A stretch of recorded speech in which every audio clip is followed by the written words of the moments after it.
Professional wrestling is the one true sport. Other sports have their share of intense, dramatic moments, but nothing can compare with professional wrestling.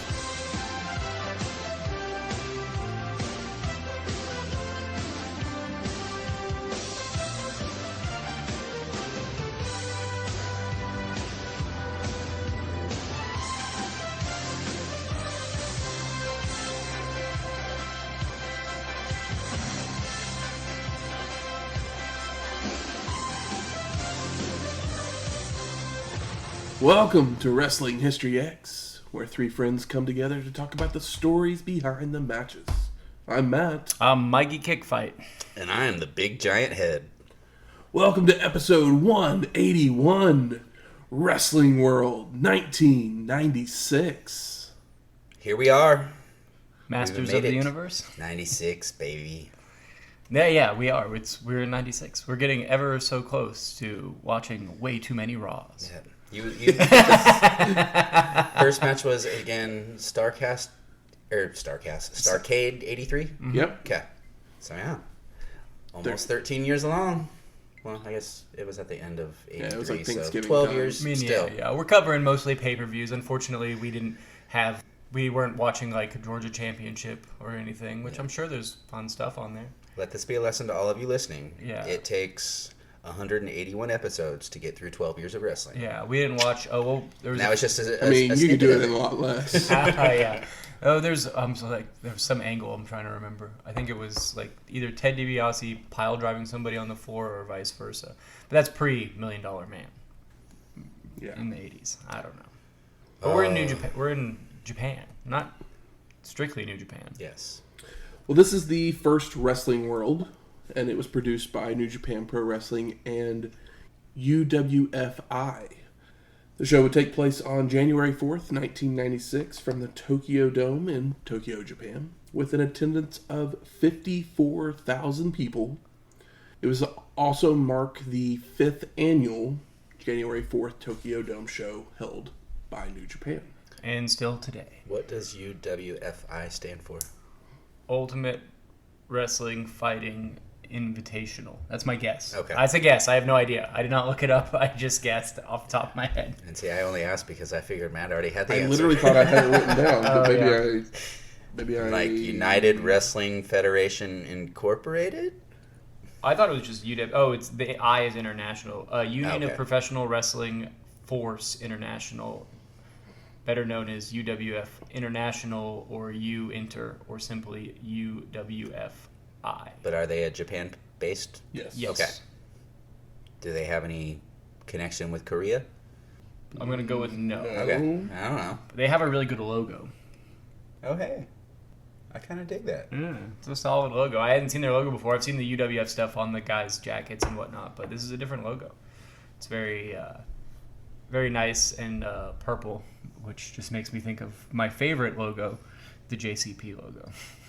Oh, JCP. R.I.P.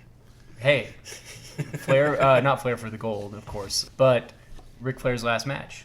That was the best thing of that whole show, was that it was covered in JCP stuff. They even had the stage set up with like the weird gray panels, and did they have the full ramp to the stage? I don't believe they had the catwalk, but they had the JCP logo. They had the purple JCP logo in the corner the whole Conrad time. Actually bought great. The logo and stuff. He needs to put out some good merch, some good JCP merch. But he gave it back to the Crockett's after the show. That's very nice of him. I hope that they do the right thing and make some nice T-shirts, so I can purchase a nice JCP T-shirt. But we're in Japan. We are in Japan. Yeah, we are. So that means Shane isn't in Philly. I'm not in Philly, but apparently I should have been, because what I brought isn't technically from Japan, but it's good. It's the Korean version of something that they do in Japan. There's Japanese writing on the bottom. There we go. No, that's Korean. Yeah, it's Korean. Oh, it is? Yeah. See, that was my mistake, too, I was like, I think this is Japan. I can Japanese. tell the difference between the languages written out, because Korean uses more, like, basically what looks like a zero. It does say product of South Korea. It does. And that's what I get for not reading labels. I looked at the front of the bottle. And I can barely read English, but I love the way that the Korean language Jinro, looks. and I thought like Tenru and Shinjay and all these, and like, yeah, this works. We're Midwesterners. We're not going to be racist and say that they're all Asian countries. No. It was just I'm just going to say that mistake. I do not read Japanese or Korean, so if I have them in front of me, I will sometimes, most likely, choose the wrong one thinking it's the other one because I don't know how to read. And like I said, this is a rice liqueur that is also... Yes, I haven't officially even said what I got. Yeah, let them know what you got. So what happened was I was at the liquor store and I saw these green bottles just staring at me from the case next to me, and I thought, ooh, look, the writing on it. I think this is Japanese. Ooh, look, it has these cool flavors that reminded me of something that I had brought before that were these like Japanese sodas. Only these ones have alcohol in them, so I thought, awesome, bet, whatever the kids are saying. And the most adorable frog logo. Yeah, it's got its adorable little frog logo on here. What I got was Jinro. It is a soju, which is a kind of a clear rice alcoholic beverage. Yeah, because like in Japan it's shochu. That's their version of the same thing. So that's at least it's close enough. Yes. If you were looking for sochu and all you could find was soju, that's what we're kayfabe. Yes. You know, like Oklahoma is known for its chicken fried steaks, but Kentucky Fried Chicken oftentimes will have a chicken fried steak on their menu. So, you know, it's a little bit the same, but it's not the same. These here, I got 3 different varieties. Again, it's a Jinro Soju. One is grapefruit, one is green apple, and the other is plum. Green grape. Oh, green grape. Sorry, yes, not green apple. That would have been wild. That would have been awesome, too. I mean, plums and apples and, yeah. Yeah, these taste like alcoholic Jolly Ranchers. These are like a sweet wine in a way. Not fizzy or anything like that, but they have just a nice, clean, clear flavor to them. We've tried them individually, and then we decided to try them all together, and all together tastes like a really, really fucking good. Yeah. So now I'm going to have to go and try and find some sochu. Is that what you said it was called? Shochu? Yeah, shochu is a similar thing where in Japan, the cocktail is the rice liqueur or liquor, and then like soda water and like fresh fruit juice. But then they also make them in cans, so you can get it in a can that's like pre-mixed. Famously, the Strong Zero, which you can get in vending machines, is like the 10% alcohol version of them. These but ones then there's are other 20%. brands as well. Yeah. Looking them up, so that explains why after just a few sips, we're already going over our words. So I apologize if it gets a little fumbly with our speaking here, but hey, Jinro, baby. Matt's got to say the names in Japanese. I can help. Very true. Why do you think I drink so much? But yeah, I'm even though I got it from the wrong country or to represent the wrong country, it's still delicious. So hey, it's a happy mistake. It's a nice fruit wine. I enjoyed this quite a bit. Like I said, I already drank way too much. You're welcome.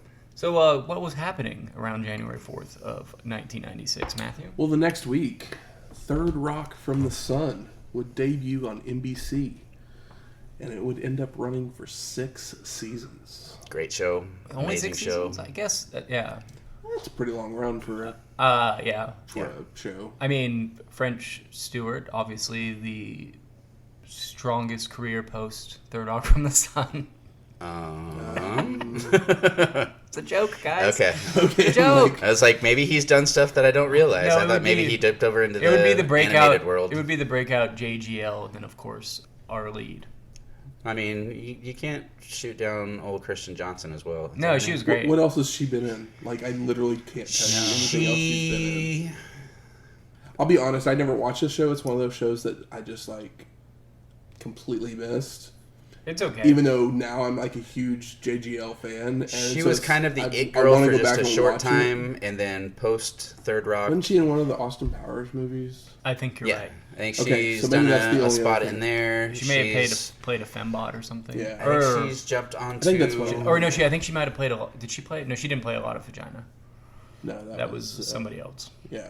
I gotta look her up now. But, and then John Lithgow... Who's wild to think that John Lithgow at one point did a TV show in the mid '90s, because like he was a steady hand, and he was an Oscar-nominated actor already, which like, wasn't something that happened. Your movie stars and award winners and nominees for big movies, they don't make their way to TV. Yeah, he was playing like lead roles in like De Palma movies, like when De Palma was a thing. Mm-hmm. Let's see, Kirsten. Why aren't you showing me her acting stuff? Maybe because she didn't do anything else. She was great on that show. Well, no, this has her listed as like a cinematographer. Like, come on, maybe I've just clicked the wrong one. I think you have the wrong one because there's a Kirsten Johnson that did a documentary a couple years ago. That's why. That the documentary is great. I typed in Kirsten and it brought up Kirsten Johnson instead of Kristen Johnston. Which the documentary was great. But like literally before I watched it, I was like, "Oh, this is the third rock from the Sun Lady," and then like it showed her, and I was like, "That's not the third rock." Well, what was the documentary? What was the premise at least? It was about moving her dad out of New York, and it was about her dad. Okay, so it was Dick Johnson is dead. Okay. Basically, it was a way for her to have closure on him about to die before he died. Basically, they like filmed like a fake funeral and everything. She was. But enough about Kirsten Johnson. Ivana Humpalat on Austin Powers and Spy Who Shagged Me. She was Wilma in the Flintstones Viva Rock Vegas. The second one. Oh, well, Sally Solomon, obviously. Obviously. Why I don't remember. She had she did a lot of guest appearances and stuff after Third Rock. She was in Sex and the City. She had a 6-episode stint on ER, Music and Lyrics, the movie with... I guess she was just on Righteous Gemstones and Our Flag Means Death, which are both great shows. She played Patty in the Ab Fab TV movie. There's a movie that no one in America knows anything about. Yeah, I mean, I've watched some Absolutely Fabulous as a kid, but I didn't quite get it. I was like, Well, learn something new every day. She was on an episode of As the World Turns, and that was one of my favorite soap operas when I was younger. She's now a recurring character on Mom, the TV show. Or I guess I shouldn't say now because it's over. I was like, that show's over. But she was on there for 3 years. It's hard to get 6 seasons now. Third Rock for the Sun had a pretty decent run, considering. She's a 2-time Emmy winner for her Third Rock character. But yeah, John Lithgow, great. Jane Curtin, great. The whole cast. I forgot Jane Curtin was even on the show. Yeah. That's awesome. Yeah, she was the old Dick's love interest. You had William Shatner, who played the big giant head when he came along. Man, I haven't watched the show since I was a kid. You've got Jan Hooks from Saturday Night Live, who, she was old. I can't remember his character's name, but French Stewart's girlfriend, wife, baby mama. Third Rock was great. I appreciated it more after it was over. While it was on, it always pissed me off because John Lithgow or everybody from that show kept winning awards when I wanted somebody else to win an Emmy. I actually watched it and it was good. I need a new 30-minute sitcom to run through. Yeah, I mean, it's a great show. You've got aliens that come to Earth to learn what we do, plus, and they become more human than human. I have Peacock for this show. Might as well use it for something other than wrestling. On Peacock. It's NBC? Yeah. But it might be owned by a different production company. At this point, yeah. Whatever. We'll figure it out. Once upon a time, it was on Hulu because that's where I watched it the last time, but... 3 seasons of it's on Hoopla. Ooh. And 4 seasons is on Sling. But not all 6 seasons are on anything. Well, Justice for Third Rock for without buying it. Gotta make you work for it. Just a stream. You can stream it on those, but... It's probably all on YouTube under like an Russian account, so I can find it. Yeah. But there's a will, there's a way. Of your 90s comedies, it was one of them that was up there, It was kind of one of the Friends, your Frasier, your Will and Grace. The oddball ones that was like, kind of like Drew Carey show. It's like, I watched the shit out of Drew Carey show, but nobody ever talks about the Drew Carey show anymore. Too. Yep. Same, actually. Now that you mention it. Nobody even talks about him on Price is Right anymore. Also funny that now there's a million beers that taste like coffee. But is there a coffee that tastes... Well, I was going to say, is there coffee that tastes like a beer? Hopefully not. Probably. I mean, I've got my Nitro Cold Brew. So, I mean, it's a coffee in a keg. But... There you go. Well, let's talk some Wrestling World 96. Let's do it. And we watched this on NJPW World. So literally, they're all broken down into individual matches. So they're in the ring, ready to go. Yeah. Basically, it's just cut down to where there's no entrances or exits because of music rights. But if you know anything about New Japan shows, it's match, match, match. Maybe an intermission match. Like it's not. We're not doing angles in the back or anything. No. No wild promos. We're here to wrestle. When the match is over, the mic's cut off, and you know that the next one is on its way. Mm-hmm. So we go straight to our first match. Kenichi Yamamoto, Kazushi Sakuraba, and Hiromitsu Kanehara versus Tokimitsu Ishizawa, Shinjiro Otani, and Yuji Nagata. I was so sad that Shinjiro doesn't have a solo match, but it's okay. So this is actually the first of 3 New Japan versus UWFI matchups on the card.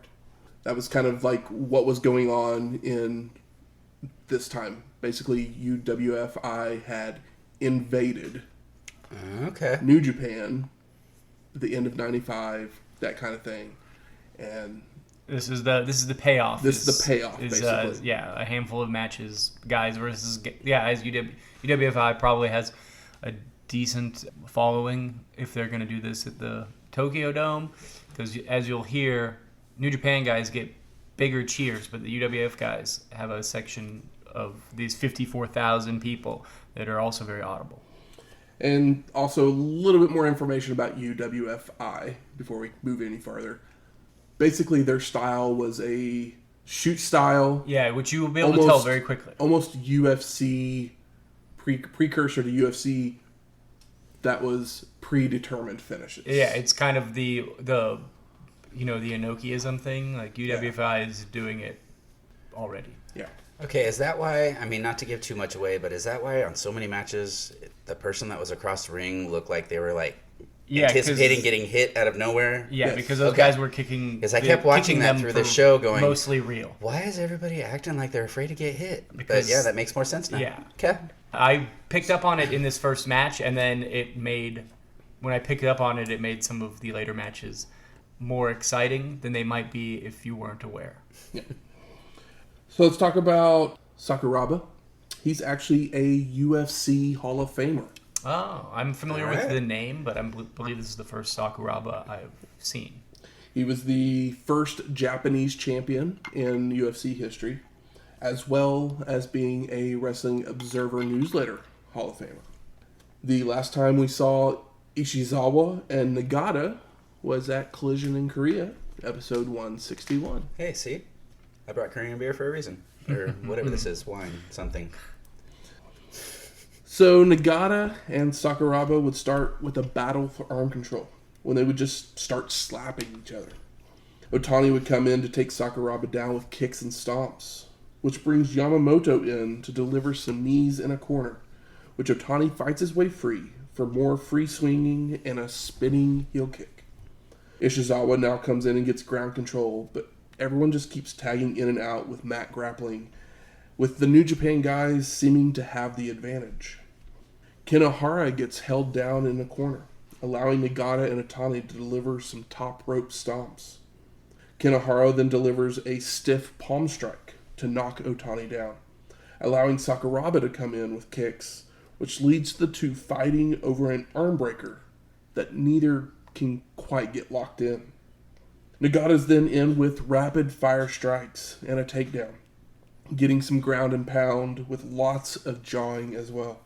And he hits that neck snap, shoot-looking suplex that finally pops the crowd, because it's the first big move as these guys have been. It looks more like a kickboxing match at this point. Yeah.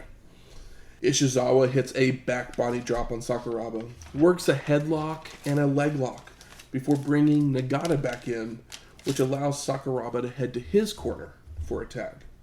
Kanehara then tries to take Nagata down to the mat, but Nagata controls long enough to get to his side of the ring, which backs Kanehara up to bring in Yamamoto. He delivers several stiff shots to Nagata to take him down to a knee, which causes a 6 count. When Nagata finally makes it back to his feet, Yamamoto walks right into a belly-to-belly suplex, followed by a cross arm breaker, for the submission and the win.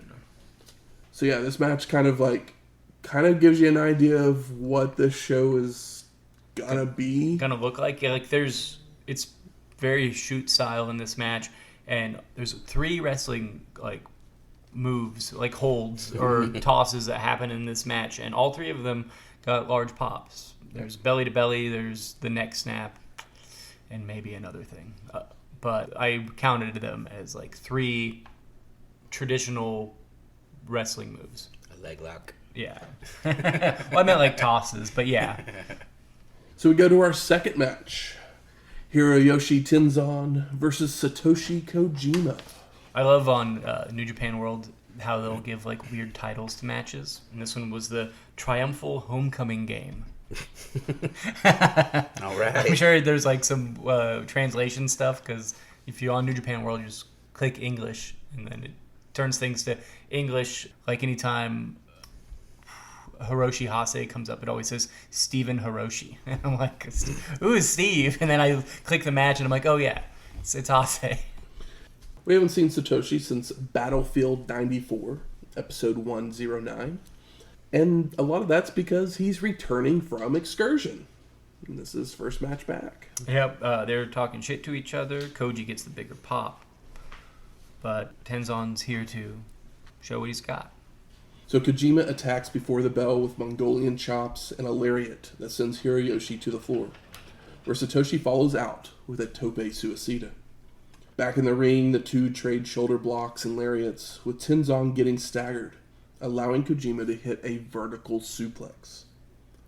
Satoshi then charges into a big boot, allowing Hiroyoshi to leap off the second rope with a Mongolian chop of his own, sending Kojima to the ropes, who ducks a spinning heel kick and delivers his own.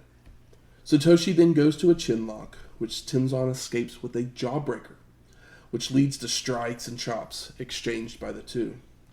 Hiroyoshi then nails Kojima in the corner with a lariat, tries for a second one, only for Satoshi to avoid and nail a release German suplex. Kojima looks to hit another, but the 2 fight over the waistlock when Satoshi delivers a mule kick to Hiroyoshi, followed by a sit-out spine buster, a top rope elbow drop, and a moonsault for a 2 count. Kojima goes up top again, only for Tenzan to meet him there and deliver an avalanche Samoan drop for a near fall. Hiroyoshi then hits a moonsault for a 2 count. A much better moonsault. Yes. More Mongolian chops and a Samoan drop before heading up top again for a diving headbutt for the pin and the win. Post-match, Satoshi attacks again from behind, knocking Tenzan out to the floor until some of the ring attendants can back him off. I mean, a great start to what I assume is a long rivalry of the new guy comes back from excursion, beats an established guy, and he's pissed at the young buck. Yeah, these guys have a huge rivalry over the years before actually joining forces to be Ten Cozy. And they actually still wrestle as a tag team a little bit every once in a while to this day. The dad status. That's what they're called? Ten Cozy. I like that name. So we go to our third match. All right, this one I have to make an official announcement. I was not able to watch this whole match because I was watching it on the zip drive, and about 2 minutes into it, it popped this error message up that said, function not allowed, and then it just skipped to the next match. And then it blacked out that match. So I did not get to watch this one, and I figured it's going to be an awesome match because that's usually how it goes. With these junior heavyweight championship matches. Yes. Between our champion. Jushin Thunder Liger versus Koji Kanemoto for the IWGP Junior Heavyweight Championship. Yeah. So I'm really excited because I didn't even read the notes to see who wins, so I'm going to listen to story time on this one. Yeah, Kanemoto is our current champion. Yes. So Jushin has some sweet half red, half blue gear. Yes, I saw that. I thought that was pretty awesome. Yeah, it was some nice flavor. The man's had some great costumes over the year, just color changes essentially. The exception of his first appearance, which is in a completely different costume if you'd like to look it up. Is the hair real or is it part of the mask? Part of the mask. Okay. I don't know. Can't remember if I've asked that before, but I've always kind of wondered that. Yeah, the two times that I've seen Kenshin Liger, which is like evil Jushin Liger, the mask comes off and he's bald. That'd be weird. I don't know if I could. He basically looks like a bald Muta. Yeah, he looks scary though. Whenever he does the Kenshin Liger thing, he's like he'll have like just like fucked up makeup on his face. It would freak me out if I watched one of his matches like that, because I've only ever seen Jushin as Jushin. So yeah, just YouTube Kenshin Liger. It'll be worth your time, I promise. So the two men shake hands to begin, before some back and forth action that leads to a spinning heel kick from Koji, followed by a belly-to-belly suplex that sends Liger out to the floor to regroup, only for Kanemoto to leap over the ropes with a plancha. Koji then hops right back up to the top rope for a crossbody, throws Jushin back to the ring before delivering a missile dropkick. Kanemoto then places Liger in a tree of woe, allowing him to nail a running dropkick, followed by snapmares, chin locks, kicks, and slaps to keep control.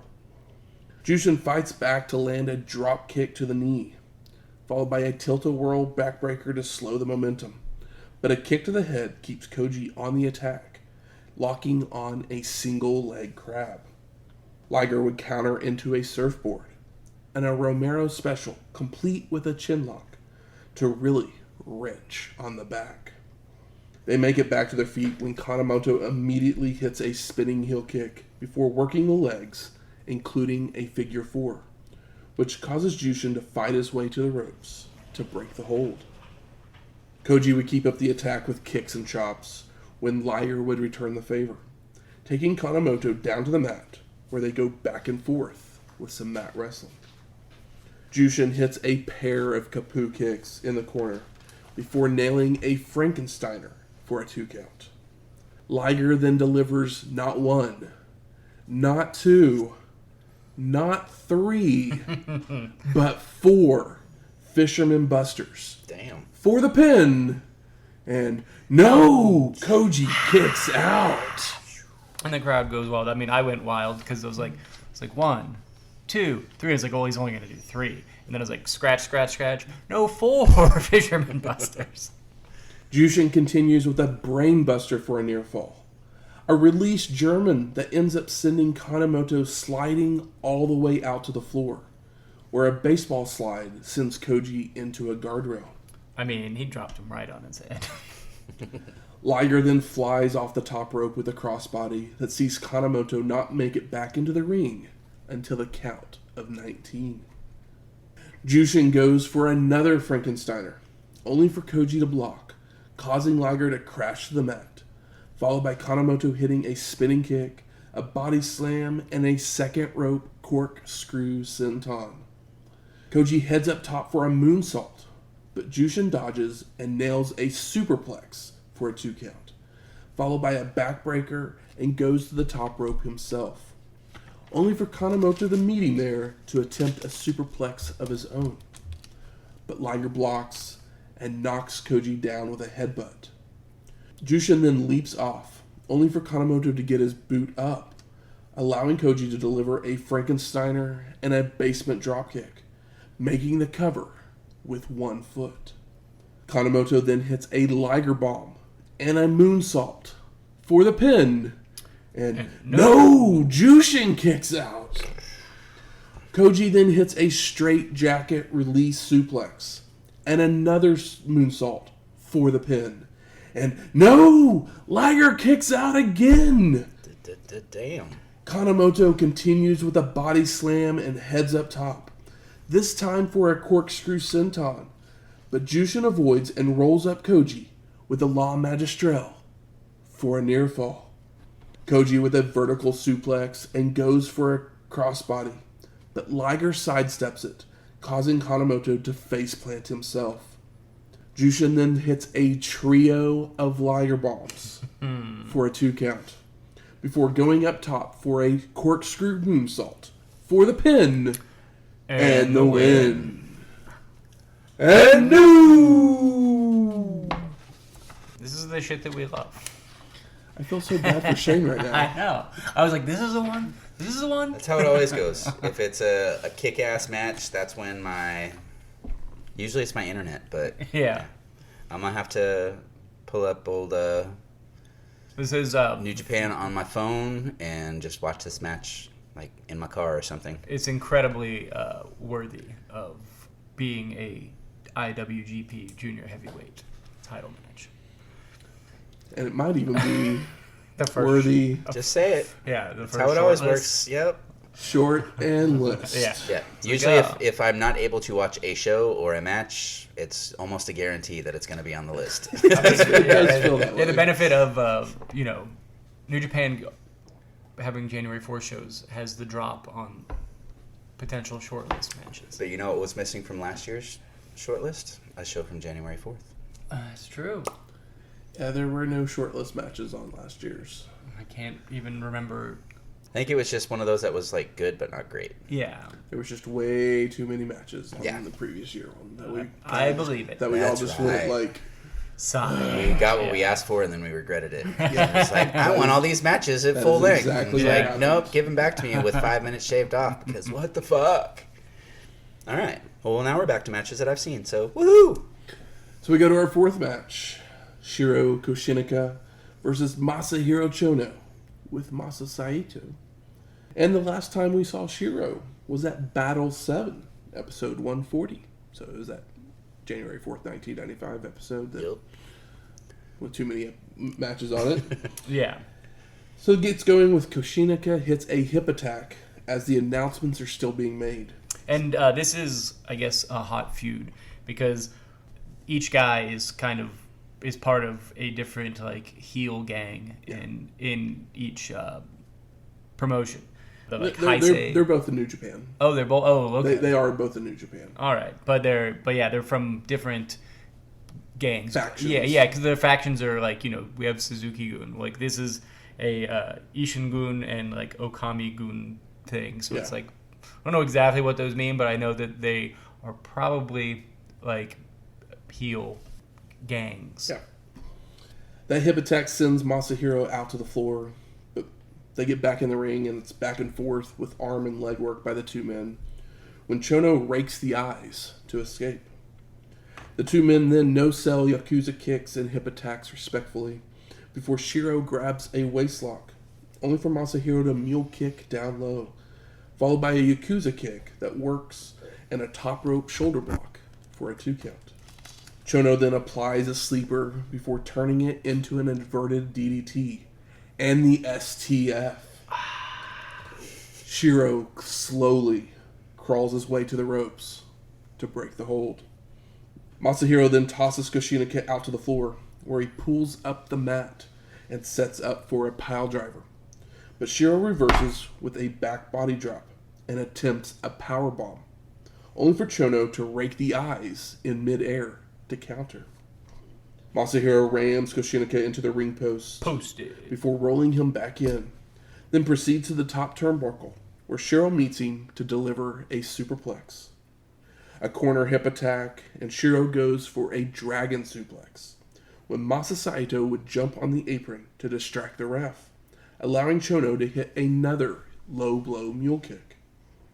Masahiro would continue with an inverted atomic drop, but Koshinaka would continuously kick Chono away when he would try to go for the STF again. Did you notice that Masahiro Chono was not ready for that spot, so they had to run it back?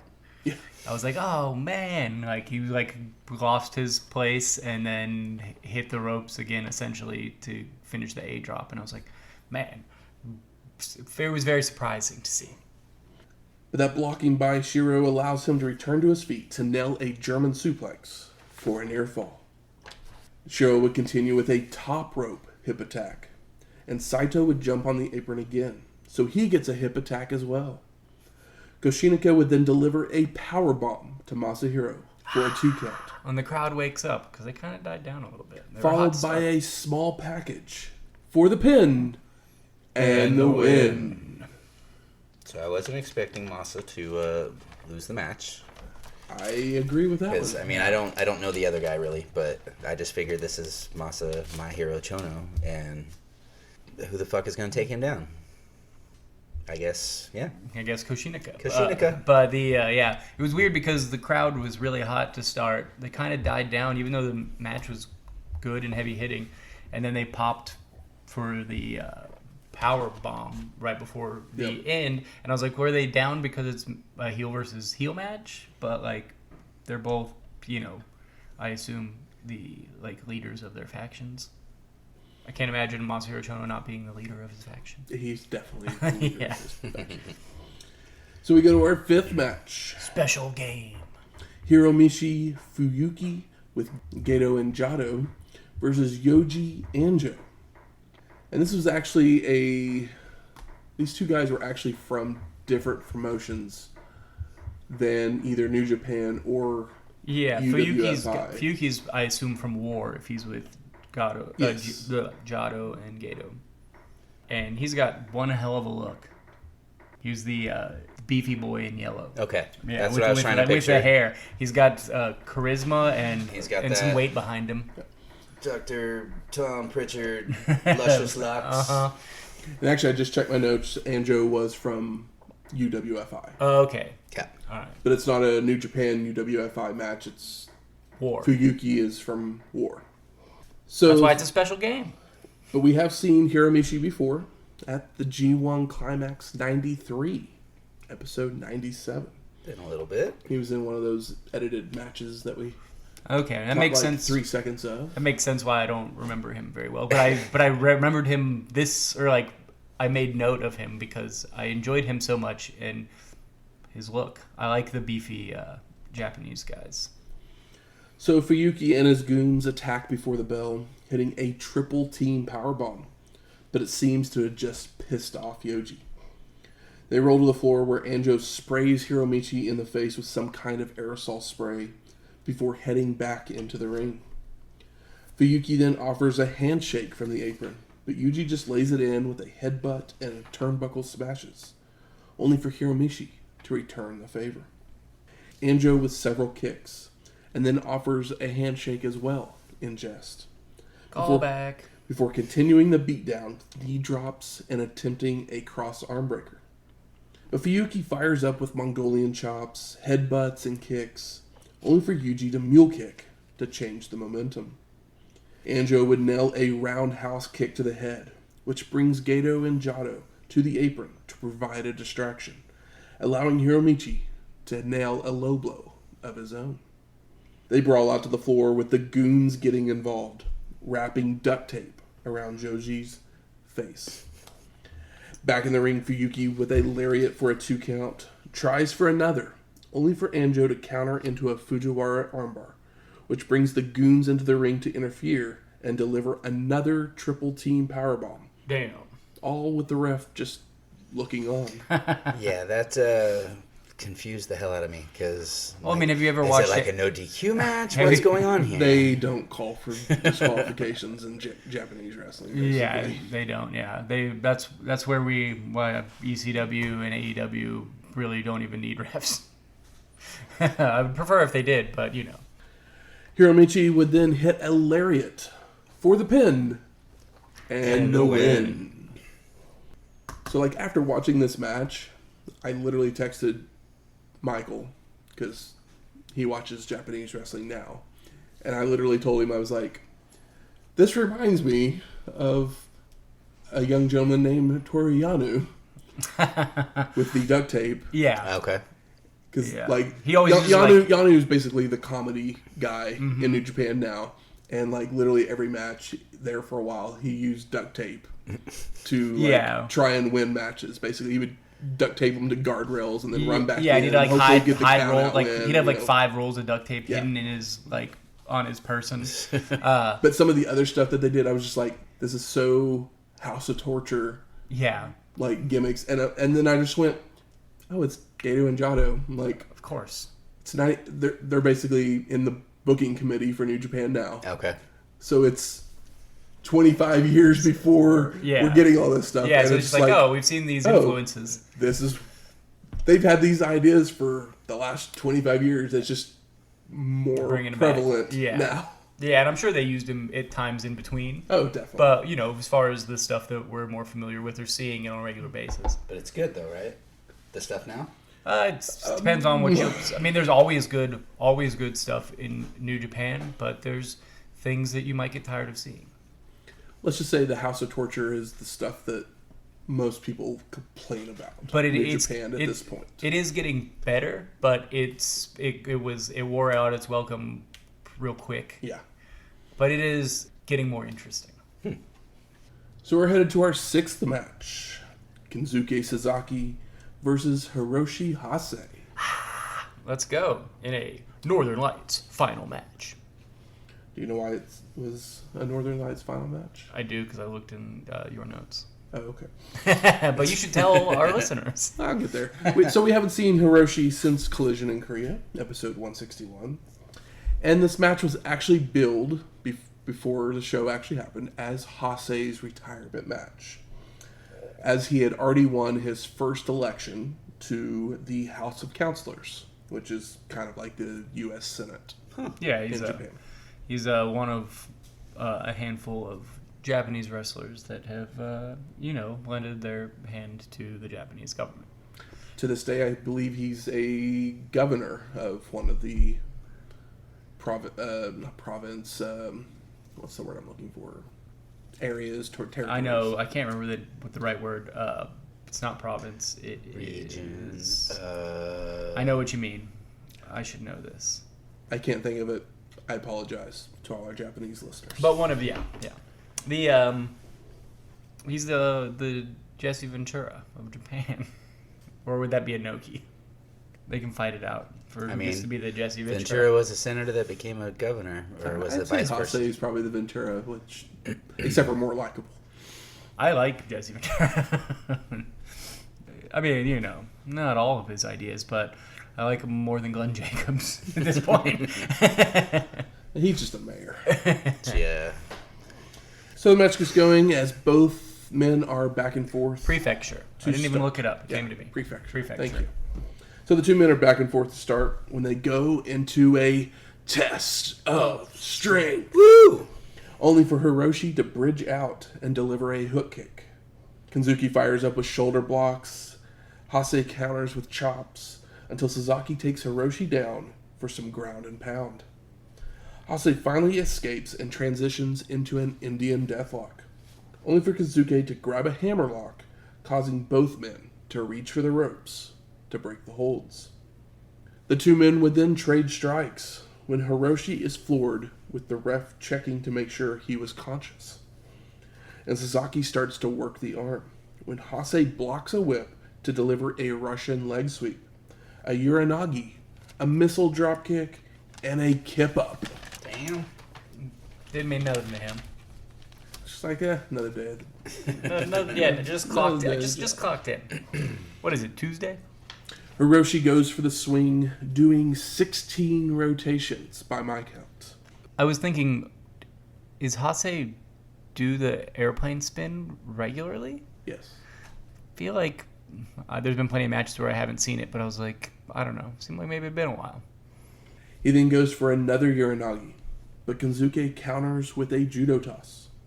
Sasaki keeps it up with a running drop kick, then fakes a corner lariat, only to deliver a faceplant and apply the scorpion deathlock, cranking on the back until Hase can get a hand under the ropes.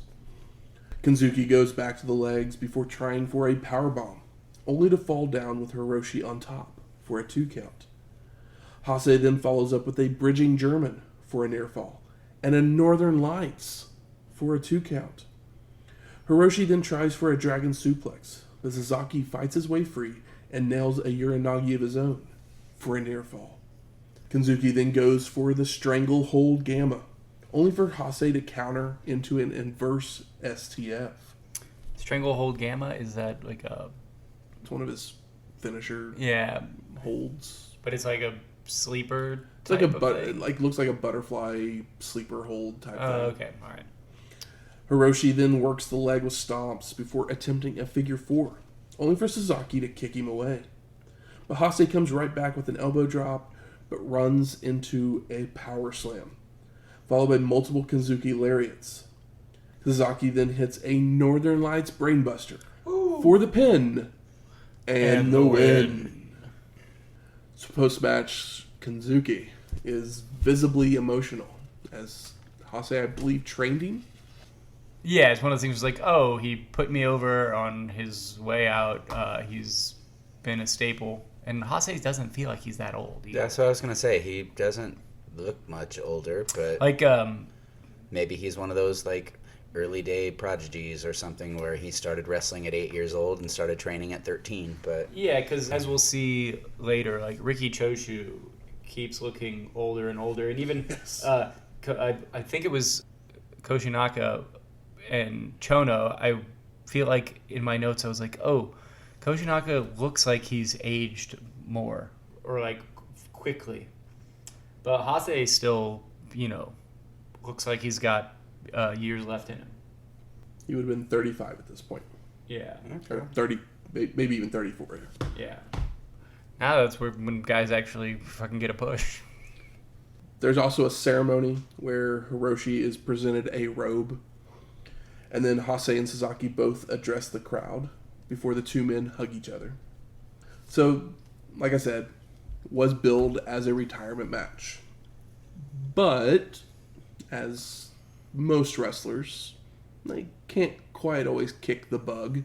gotta have at least one more in you. So how long was his break? And he would continue to work as a part-timer, mostly in All Japan. But we will see him again, because we cover mostly New Japan. Yeah. I know there's All Japan has a huge 90s, but hey guys, we got so much ECW to cover. But we'll see him again in 2001. So it'll be a few years, but we'll see him again. So I'm not too sad. Yeah. I assume his part-time was either payoffs or tag stuff. Yeah, it's probably just it wasn't a huge push or anything. Yeah. I'll miss you until then. Just a draw. Old Hase. Likewise. You're one of the ones that stood out to me in the beginning when I started watching Japanese wrestling. So. Oh, yeah. I mean, those matches with... some of those matches with the Road Warriors, he was the one that got maybe the most devastating move I've ever seen in wrestling. Steiner Screwjack. Yeah, he just throws him up just to slam him down in maybe the most vulnerable position you could be. So we go to our 7th match. Big Van Vader versus Antonio Inoki. In the Inoki Final Countdown, Nikon Sports News 50th anniversary match. I don't know why it's all that, but I guess it's sponsored by the Sports News in Japan, which supposedly has a long relationship with New Japan, where they will shoot kayfabe stories. Well, I'm glad you got all that info, because, yeah. So once again, another know. one of those, this part of Inoki's Final Countdown retirement tour that goes on for quite some time. Still going? Yeah. The chin that wouldn't kick out. The chin that wouldn't die. I know we will see him at least one more time. Right, Yeah. Collision in Korea If Part not more. 2. Him and Flair one last time. Bring it. But we haven't seen Vader since Bash at the Beach 95, episode 159. And Antonio since Collision in Korea, episode 161. And the match gets going as Vader jumps Antonio with a shoulder tackle before the bell. But Inoki rolls out to kill the momentum. Back in the ring, the two lock up, only for Vader to use his power advantage for a body slam and stiff shots in the corner. Those Vader shoot shots, brother. Antonio looks to fight back, but his punches are doing nothing, only for one punch from Vader to knock Inoki back down. And it seriously just looks like he's just beating up an old man, kind of. Vader goes for another body slam, but Antonio counters into a head scissors that takes them both tumbling over the ropes to the floor, where Vader slams Inoki on the timekeeper's table. Vader then continues by slamming the table on Antonio, before returning to the ring, but when Inoki gets on the apron, Vader delivers a lariat to knock him back down. I mean, the crowd is hot, as they should be, considering Antonio Inoki, of all people, just allowed for a table spot. I guess I should bring up a little bit of history here, just because we didn't cover it, but I mean, it's in the title of the show. Vader's very first match in New Japan Was against it. was against Inoki, and he beat him. Okay. So yeah, if this is the final tour, probably his last match with Vader, at least what we assume at the moment. Vader And beat this Inoki, is- or this might Inoki be- beat Vader in the This is first hot match? shit. Vader beat Inoki. So this would be, Inoki potentially getting his win back. Can he do it? He's Yeah. older. Vader is fucking Vader. A concrete. He was probably full just of playing vomit. Vader back then. He didn't even become the big man until like 2 years later. Vader tries again with the lariat, only for Antonio to duck this time and lock in an Inoki chokey, which Vader eye pokes to escape. Uh-oh. Back in the ring, Vader hits a released German, dropping Antonio right on his head. And the crowd goes apeshit. Yeah, that was almost cringy. I know. Because I watched and went, oh my god! Because it was just perfect, back of the neck. With a head. chin that big, too, he could have cracked his sternum. Oh yeah. Pushed it right through. Vader then tosses Antonio out to the ramp, where Vader continues with headbutts before charging at Inoki, who back body drops him back into the ring, followed by a top rope knee drop. Antonio with kicks to the hamstring and an enziguri that sends Vader out to the floor. You gotta work that tree, brother. Inoki then hits a kick from the apron that causes Vader to stumble over the guardrail onto more officials' tables. You love to see it. Antonio is stalking after Vader, using a chair over the head, but Vader recovers to throw a chair at Inoki, which misses before tossing more tables around just because he's pissed. Yeah, how angry he is and the way he throws that chair sells that he is pissed. It does not feel performative. Vader makes his way back to the ring, and at this point we see that he's busted open. Yeah, I was trying to figure out how that happened. If he hit himself with something as he was throwing it, if there was a secret blade job. I think it might have been. Notice. I think it might have been The chair shot. It was the chair shot. Yeah, Was it? but See, I didn't yeah. notice him bleeding before, and then it was like all of a sudden there was blood. Yeah, Might well, I have just mean, taken a second to- Could with a blade job, you're gonna bleed faster than an actual shot because it doesn't look like a blade job from where the blood comes from. And in Japan, at least in New Japan, you don't see a lot of blade jobs. You definitely don't see them today, but I don't think that they were a real thing even at this point in New Japan. No. And Antonio is very happy He's feeling himself. because he goes right after that cut. Nails another enziguri before locking on a Fujiwara armbar, only for Vader to power out. Vader then locks on a sleeper in the middle of the ring, but Antonio is able to free himself momentarily, only for Vader to deliver a power slam for a 2 count and a choke slam for a near fall. Folds him like laundry right in half. Inoki now has blood on him as he slides out of a powerbomb attempt, but Vader still nails him with several elbows before locking on a dragon sleeper, which Antonio escapes with some well-placed knees. Vader then hits another body slam and a Vader bomb for the near fall. Crowd's going like really nuts. Not just regular nuts. Like Cracker Jacks. Climbs to the top this time for a Vader salt for the pin, and no, Inoki kicks out. Vader then delivers an avalanche splash in the corner, and he tries for a second one, only for Antonio to dodge and body slam Vader, which leads to a cross armbreaker for the submission and the win. Can I get a great shit? That was great shit. It was great shit. That's great was. shit. Post-match, the two men show respect to each other, giving each other hugs before Inoki receives a trophy. It's very funny. It feels like Vader's giving Antonio Inoki like the good job little brother energy, even though Inoki's older. But yeah, that was the vibe. Potentially the best Inoki match we've watched. Yeah. Yes. I mean, I would say that it's definitely the most high energy, hardest hitting, and most emotional Antonio Inoki match. So I'm going to go with 100% the best Inoki match we've seen. Absolutely. I agree. Absolutely. We always get excited for Inoki matches, and they were always kind of let down as none of them have really delivered the greatness that we expect. Yeah, exactly. Yes. And I think this one fucking they didn't leave. They left it all. Like right before the finish, both of these men are so exhausted. Yes. That you can feel thought. And Antonio just had picked the arm and got the win. Yep, who would have thought? I mean, I've seen him in a match with Flair, seen him in a match with Regal. Can't have a match with those two guys. I don't know why.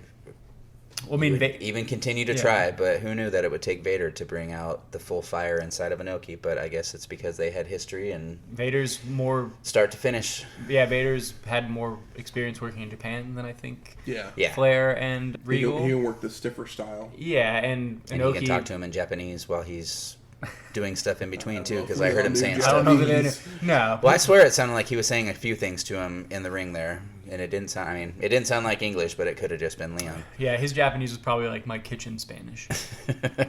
Mas pan. Yeah. Punch me in the eye. I'm sure that if Inoki called a spot in Japanese, Vader could get it. So we go to our 8th match: Masahiro Kakahara versus Riki Choshu.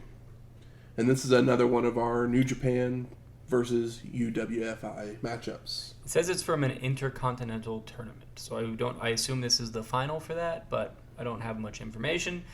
I do know that Masahiro Kakahara is young, and Riki Choshu is not. Yes, and Masahiro is also one of those people that I kept thinking, why is he looking like he's afraid to get hit? But it makes sense. So yeah, he probably because Riki Choshu's a big boy, a big tan boy. So the last time we saw Riki was at Battle 7, episode 140, and Masahiro goes right after Choshu with kicks and knees, but they're just shrugged off by Riki to lay it in with headbutts, knees, and kicks of his own. Choshu then lands a punch that knocks Kakahara down to the mat, where they grapple with Riki using his size advantage to dominate. Choshu hits a slam, goes for a lariat, which Masahiro ducks, allowing him to kick Riki out to the floor. Back in the ring, Choshu grabs Kakahara on a kick attempt and delivers a Saito suplex, a lariat, and applies the Scorpion Deathlock for the submission and the win. Quick.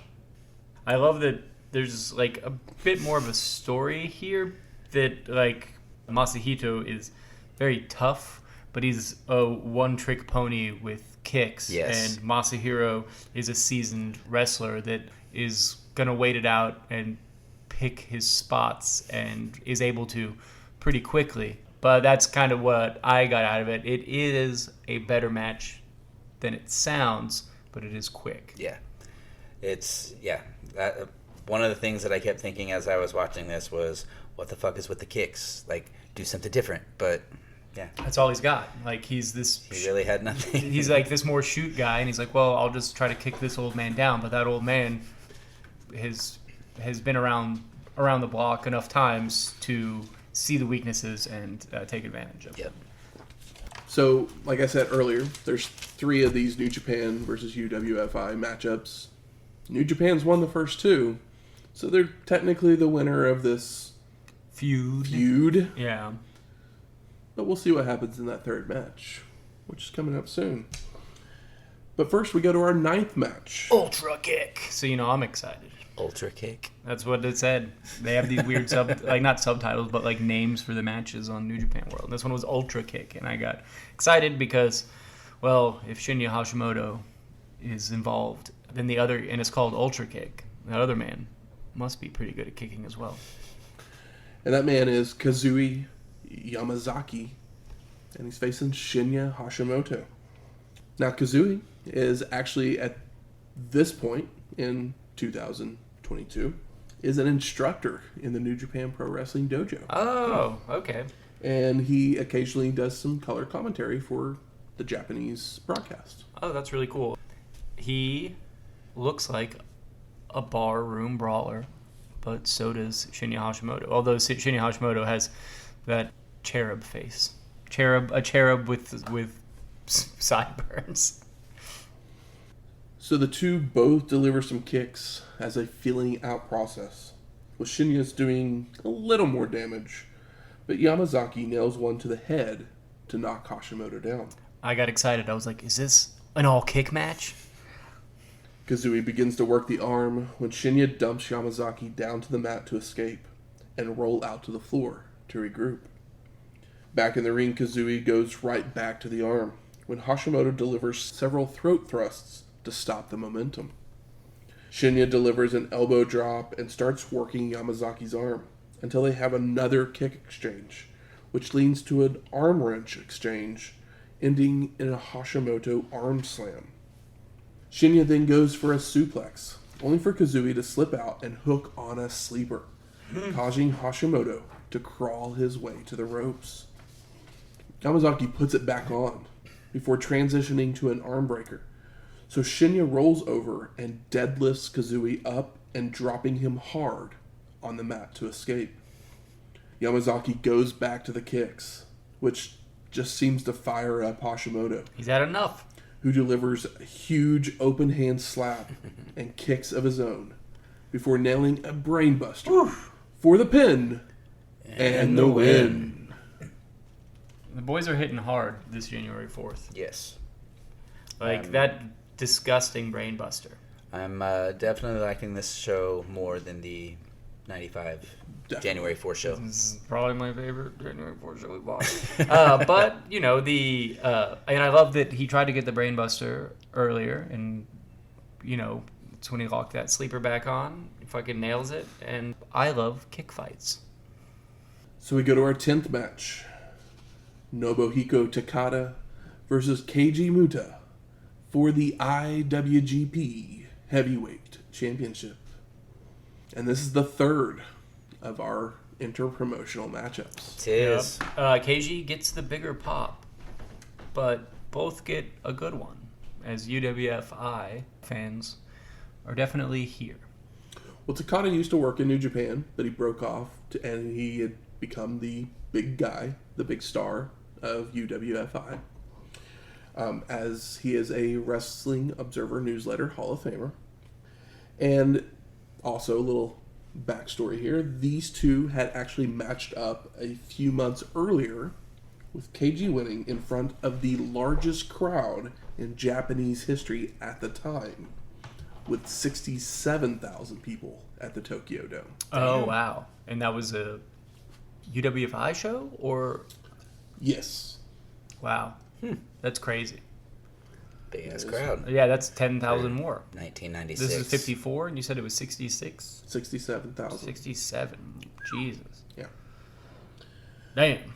So these two men shake hands before having a feeling out process to start, including some kicks and mat wrestling, where Muta goes for a figure four, only for Takada to make it to the ropes.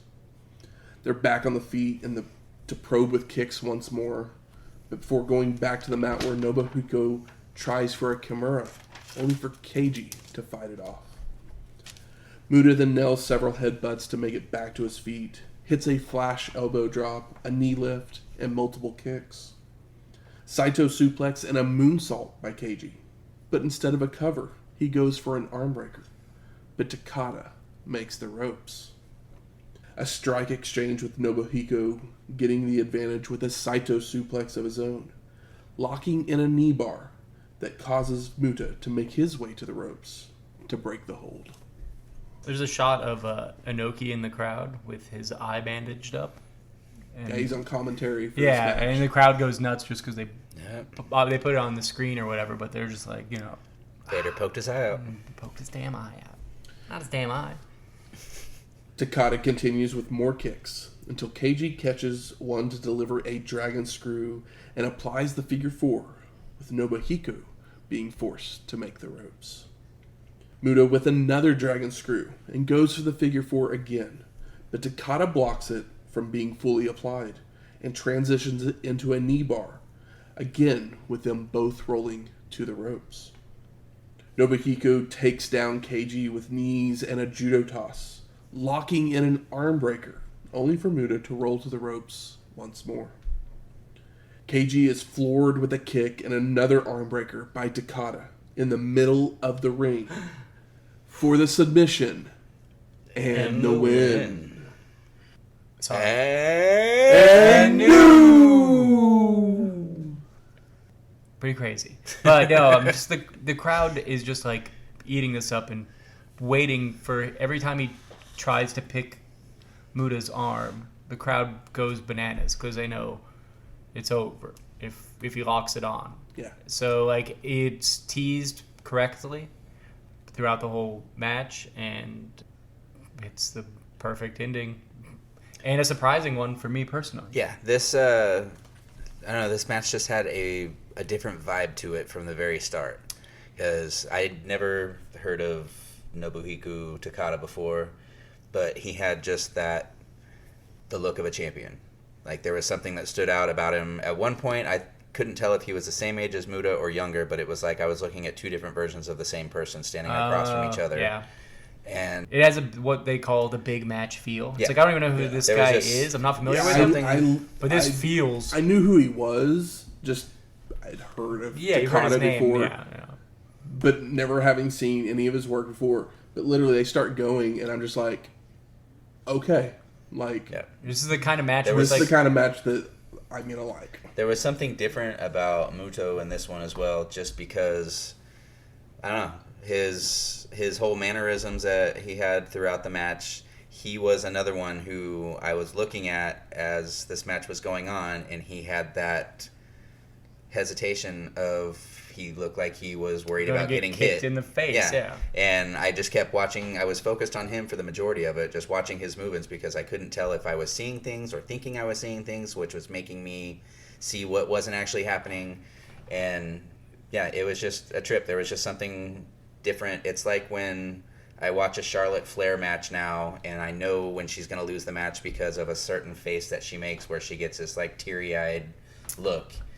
I can always tell when she makes that face during a match that she's losing her belt on that match to whoever it may be. And I just kept watching him thinking, are they really going to give it to this guy I've never heard of before? And boom, there it went. And yeah, it's a fantastic finish, but it's the kind of match where you're forced to register and pay attention to everything that happens. The crowd obviously is a huge help to that, but these guys both look like formidable opponents, obviously, but they also look like they're in a fight. Yes. Which is the UWFI thing. It's like I know that later in its history, New Japan sneaks in some of the like shoot fight stuff to almost fucking bankruptcy. Mm-hmm. But here it feels like a plus. Even in those earlier matches, which are not nearly as exciting, it still adds a tension that feels real. Well, I think on this show they found a good medium of the absolutely. two styles. Mm-hmm. Like that.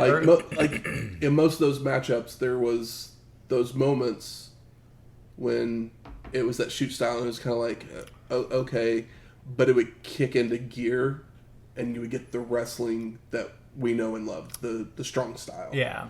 And that's when match would take over, and it's like, okay, cool. Like, it all built together. And there's kind of a story between the three, because the first one is the six-man. Mm-hmm. It's the first show on the match, and guys are, the New Japan guys are taking the shoot blows or whatever, but they only do like 3 wrestling tosses. Yes. But each one gets a pop, and New Japan wins because they can strike, but they can also find the gap and put on the wrestling hold.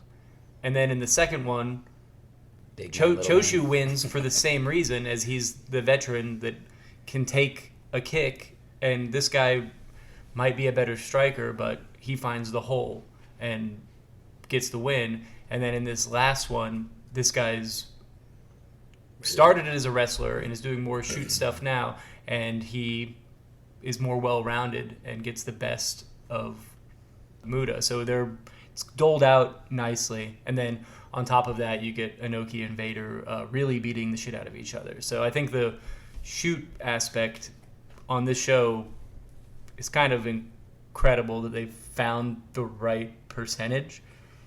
that just built up and up. So there's some post-match for this main event. Wrestlers from both companies end up filling the ring, while Nobuhiko is presented with the belt and a trophy. Shiro Koshinaka then grabs the mic and starts yelling at Takada, staking his claim for a match. But Nobuhiko then calls out Hashimoto, who accepts as the next challenger. Yeah, gets in the ring face to face. A brawl almost breaks out as Shinya and Takada get into each other's faces, but they keep things under control. But then Kazuke Sasaki also grabs a mic to stake a claim, as UWFI wrestlers then carry Nobuhiko out of the arena.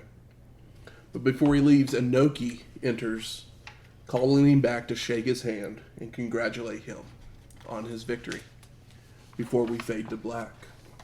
So, gentlemen, I ask you, what are your overall thoughts of Wrestling World 1996? Watch the whole thing.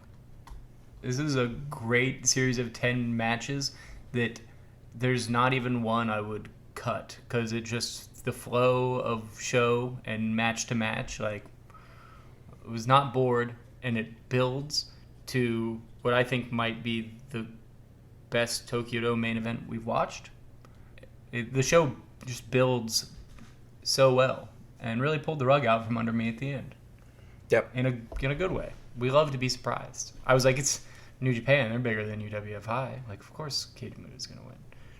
But no, they did the right thing. I mean, New Japan got over the first two. Thing. Yeah, like, they won the first two. They just put the belt on a different promotion's top star. Yeah, and my assumption is that Hashimoto will take the belt off of him, establishing Hashimoto as a, like, he's already a, like, one of the top of the card guys, but establish him. I think it would probably be, my assumption is his second time holding the belt. I believe he's already been champion. He's already been champion. Yeah, so like, this, I think this will be, if he beats him, which I don't know if we'll watch or not, but my assumption would be Shinya beats him, brings the belt back home, he has a longer run with it, and it makes him the Shinya Hashimoto that is talked about. But that's also incredibly intelligent way to build a star that you've already tested. Yes. So I've got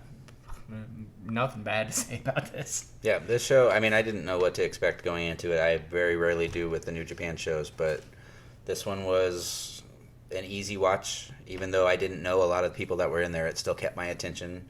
I'm picturing Muda coming back for his revenge at some point, like red face with a white tear for every person that he takes down.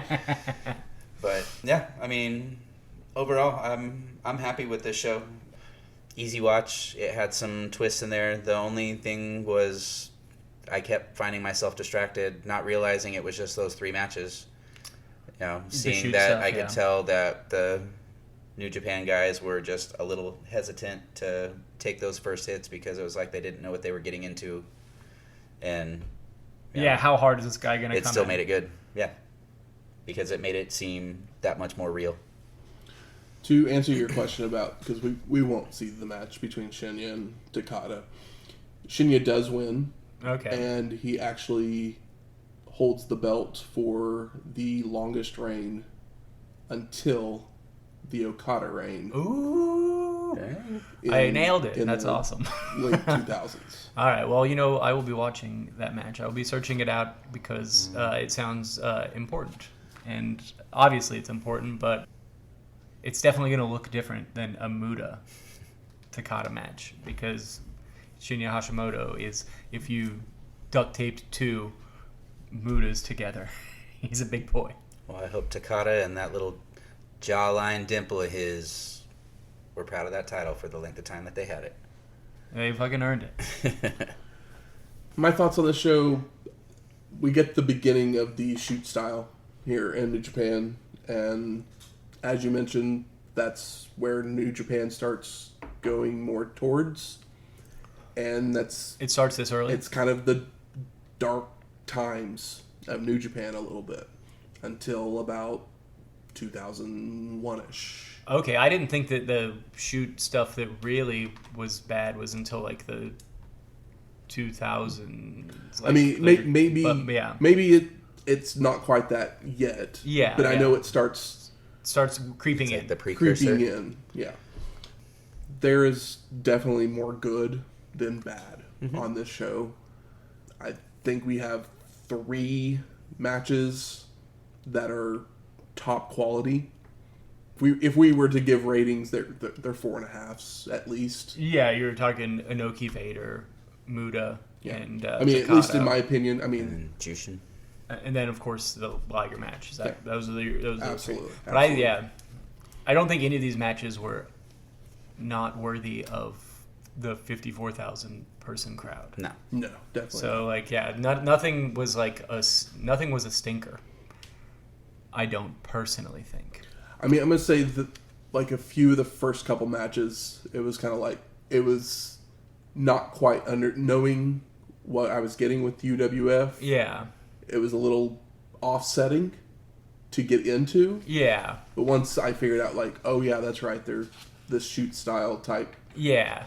It made more sense. The second, I mean, the second match I guess was Tenzan and Kojima, which is different, just fun. And see, that's the hard part for me was I didn't know a lot of the people. I knew the people in the Inoki match, the Liger match, I mean, a lot of these guys are new for us too. Like, I'm not familiar with the UWF crew at all. But in the second line of my notes, I normally write notes that from my own head that are not what's happening in the ring in parentheses. And on the second line, it says shoot style ? And then the next 2 lines, it says shoot style underline. So I was like, oh, I got it quick. And then I was impressed with the blending of it.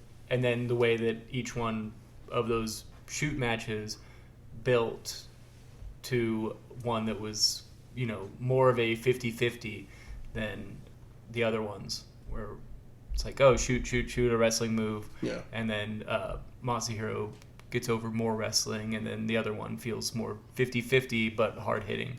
And for the big gold. Good. Where's the smart marks at? All right, fuck you. I think it's time we smark it up. So what are some of the best moments of this show? Vader and Inoki is so good, and the energy is so good, and the crowd is so hot, and they don't take advantage of how hot the crowd is by doing less. If anything, they feed into it and do more. Because they didn't have to go this hard. And it still would have been a great match, but they fucking left it all out there to the point where both guys were fucking blown up, and Inoki got the best of the bigger guy with less stamina. Yep. To avenge himself on his tour. It was fun seeing 2 guys that I know of as dads in New Japan, in Tenzan and Kojima, going head-to-head in Kojima's first match back from excursion. Kojima is even beefier he might have the biggest pecs in wrestling today, and he's probably like fucking 50. It's crazy. That Tenzan moonsault. Yeah. And then it's something that's kind of funny nowadays, but they do the Mongolian chops. And here they look good. Yeah. Now they don't. Yeah, exactly. Yeah, I was impressed with them. So that was I was like, yes, Mongolian chops that actually look good. That's awesome. Yeah, I was very impressed with the Mongolian chops looking good because I'm so used to them being very hand-wavy since I'm a guy that's only been watching New Japan regularly since 2018. Yeah. And I've gone back and watched some stuff, but it was stuff from 2015, 16. I haven't gone this far back. Yeah. Best moments. I mean, yeah, the Inoki Vader match was great. I'm trying to think. Shout out for Jushin's gear. Yeah, oh yeah, that was fun. I did see Jushin's gear. I don't know. It's gonna. You know what? The thing that I'm most I'm the most sad about that you didn't get to see. What's that? Was the 4 fisherman busters that Yes. Jushin gives, because I was literally he just. I was like 3. That's 1, the rule. all right, cool. 2. Oh, okay. 3. Yeah, pin in the win. No, 4. Yeah.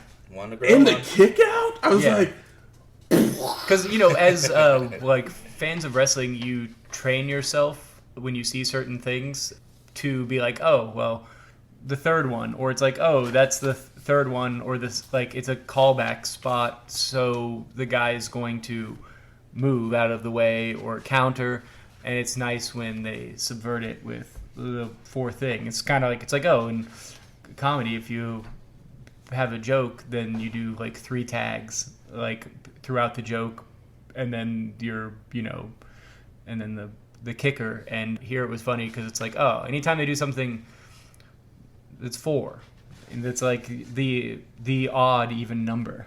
It's against what everybody's programmed to think. So when you do it at the right time, it really resonates. Plus, they're fisherman busters. I know we've talked the Inoki match already, but that German from Vader to him. oh, it drops him on his head. Yeah, that one just Hell stands yeah. out big time. I mentioned it a minute ago as well, but Takada, it has nothing to do with the match itself, but it's while he was standing there talking, there was just this little dimple in his chin or his jawline, and it was like I just kept staring at it.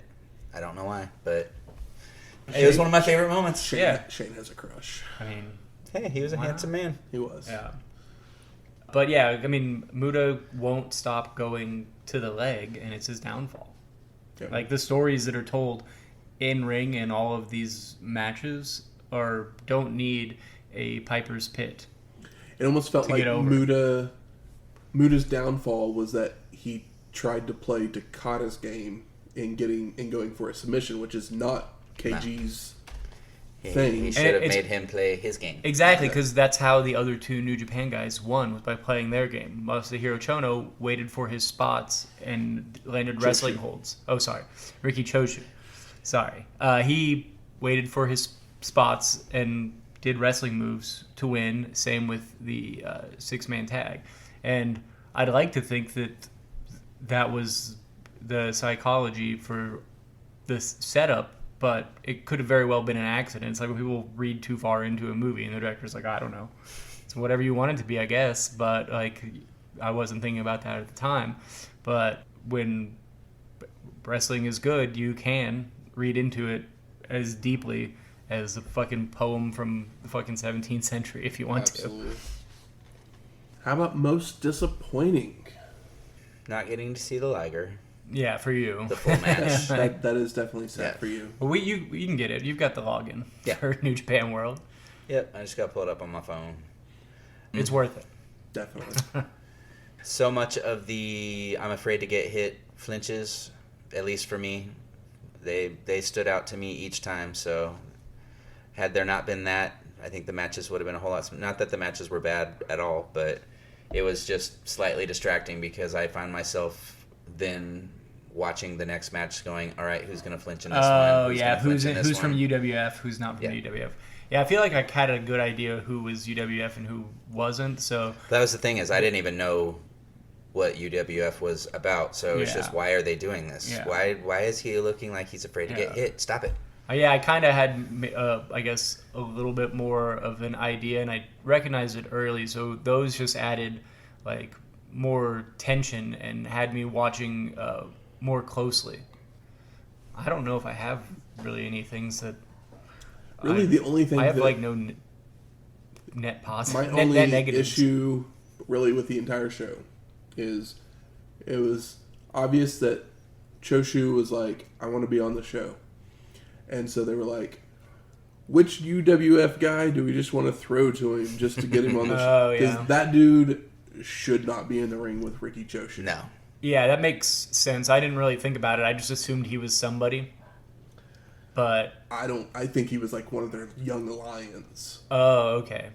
So you're just tossing him to Riki Choshu Yeah. for Riki Choshu to be a name on the card because people will show up for Exactly. Riki Choshu. Yep. Okay, yeah. I mean, honestly, I didn't think about that at all, but if I would agree with you if that's the case, which it sounds like it is, because there's nothing else that I'm upset about on this show. He literally gets some kicks and knees right at the beginning of the match, and then Ricky takes over, and it's a squash match. Which in looking back overall at the whole New Japan UWFI feud, it was a feud in name only, as basically New Japan booked it completely, and they just put all of their guys. They just kept putting their guys over. Like literally, really? Takada beating Muta is the only like major match that UWF ever really won in the entire feud. And I mean, it's the right one, especially considering that they end up doing that with Hashimoto. Yeah. But it is like it's kind of funny. It's also weird because they drew less people technically they drew less people than the UWF Literally. show. Yeah, maybe it's because it's the second match and not the first one. January 4th instead of I think it was like in October. Yeah. So maybe it was just when it was. Who knows? Yeah. And also it's the first time Muta and him had a match, so it's going to be more people are going to come out of the woodwork and travel for it. The first one over the second one. How about best performer of the night? That almost feels impossible. I mean, part of me wants to give it to Vader. Part of me wants to give it to Inoki. Takada. Yeah. Just because Takada made me believe. It has nothing to do with the man crush. It's just there was something that stood out about him that... Takada, I think, is probably the right answer because it's literally someone we knew nothing about. He won the belt. And he made us believe that he was worth that victory by the end of the match. And it's the biggest victory he could have. Yeah. For the New Japan, for the IWGP heavyweight belt. My heart wants to give it to Hase, though. Just because we love Hase, and it's his retirement match. Yeah, I guess my biggest disappointment would be that I was hoping for an Otani singles match, but he's not. He's a junior heavyweight, and he's not the number one contender, so it makes sense that he wasn't there. But whatever, like Somebody that's just somebody small, had to small kick off the show. Yeah, exactly. He was That's on like the when show. Shingo doesn't have a singles match. It's like, yeah, exactly. It's like, no, we don't want to see him in a six-man. But I mean, everybody gets their turn and their spot, and Otani has had it and delivered. So I'm not worried about him. How about most surprising? Takada winning. Inoki's best match. Oh, well, yeah. That was... I mean, I wasn't expecting Vader to be that we've there. seen. I should That we've seen. Yeah. I'm sure he's had incredible matches that we haven't seen, but on this show, we've been consistently disappointed. Yeah. And this one, maybe the disappointment was worth it for this one to deliver so hard. Absolutely. Yeah, Inoki's last match, or best match, I should say. Vader being there in general, I had no clue he was going to be there. I mean, this is the last time. This is the last time I think we see him in New Japan. Yeah. Obviously, he'll show up someplace else in a couple weeks. Yeah, Takada winning. I wasn't expecting Muta to drop it to somebody that I'd never heard of before, but there's a lot of people I haven't heard of, so I guess it's always a possibility. Yeah. Great fucking show. Great wrestling show. It's not one of those ones where it's like, oh yeah, it's pretty good. It really builds the whole way through. Actually, my next most surprising is what's happening next, because I was not remembering that. Making their way to the ring. It's trivia time. Oh my gosh! All right. Damn. Yeah. Good point. We did the. I forgot we did the end of the finish. Dusties, All and right. we flip back to the trivia now. That's right, to give our dusty finishes a little bit of breathing room so we don't catch up on ourselves, basically. We throw these trivia questions in. Got to make time for history to happen, man. That's right. Yeah. So these two are going to fight it out over the course of Season 5 Oh shit! with the loser. We all know how the last time ended. The Shane loser should've having won. to sing a wrestling theme song. We'll see if All right. Shane can Are we gonna avenge. insert Shane's little last singing song right here so everybody can have a refresher? No, they got to go back to that It's episode. collected. It was back in Making Their Way to the Ring, Volume 1, which was episode 138. Matt with the total recall. I'm recalling that off the top of my head, Yeah. and if that's wrong, I apologize. It's in that area. I'm no help with that because I can't remember. I just know that I either sang the Bella Twins song the Road Warriors, Vince McMahon's, or Demolition? It was Demolition. You saying Demolition. I was giving them a... Oh, you were giving them a Way to go! Sorry. Spoilers. You can beep it out. 3 points for me. But this week, the category is the numbers game. All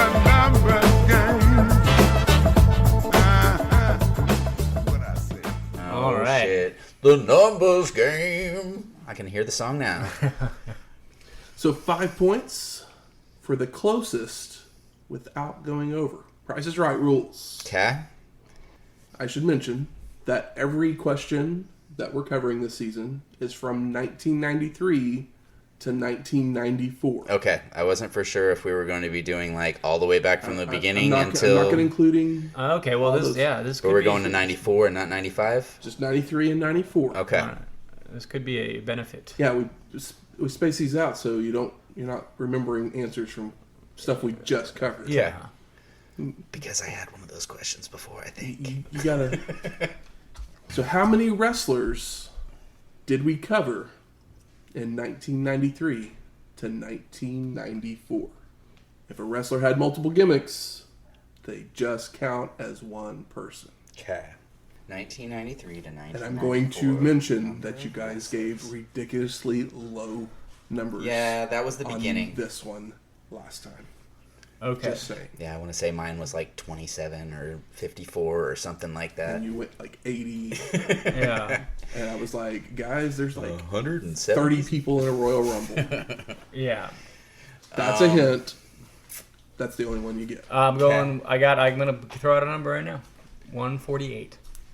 You went with 148. I should have made you guys write these down so that way you couldn't. Yeah. Oh, that's a good point. Because now well, I can. I'll give Shane the advantage. Now He I had to can sing a kind of song do that last time. Price is Right thing where I'll I write can it down either then. go one above or I can even go just. Go right ahead, buddy. This is my gift to You you. said 148? 148. Fuck it. Let's do. We've got Japan, we've got WCW, we've got WWF, we've got ECW in there. No collision in Korea. We don't have any of the. Whatever it was in Texas. It was 55 shows. 55 shows. Well, I'm going to say over a 2-year span, 55 shows, 4 different organizations-ish. I'll say 149. Why not? This guy. I mean, hey, I gave I it to probably him. got We it should have wrong. wrote it down, but I just had a number and It's I threw probably it out. like This is my gift to 136 or him. something like that. Shane does get the points. Hey! Give me that number. As the number was 322. Wow, we are crazy. That seems like so many guys.